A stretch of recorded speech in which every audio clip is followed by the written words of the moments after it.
Hi mga friends, share ka lang! At Dimanukan Corner is located at Purok 3, Santa Rita, Minalin, Pampanga. Near Sunset Park, open daily from 5 to 10 p.m. May content creators bonding nga pala kami, tara samahan nyo ko. May Auto Wash din dito kaya sinabay ko na si Cloudy. May iba't ibang paluto ihaw options dito just like grilled pusit, pork and chicken barbecue, liempo, chicken inasal at bangus. So let's give to ate para ipaihaw. Shoutout po sa kanilang mga staff na good customer service. Look at this my friends, grabe, smells so good. Na-enjoy nga namin dito, may pa-pool table at karaoke. She's not in his hand, and it feels so right.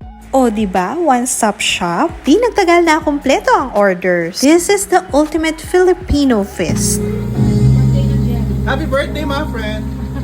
At in-extend pa ang aking kaarawan na nanutapa mangantana. Tender at juicy ng chicken satay. Yung smoky flavor, winner. Pork barbecue is giving sa kanyang lasa. Sizzling a la pobre boneless bangus is perfect. Grilled pusit na hindi rubbery, malambot nguyain. Ibang level din ang tender ng chicharon bulaklak with the suka. Dahil sweet tooth tayo, meron tayong coffee jelly for dessert. And that's it for today's food trip dito sa Dimanukan Corner. Cheers! Back to zero and car wash done. For more upcoming reels, please like and share. Thank you. Be good.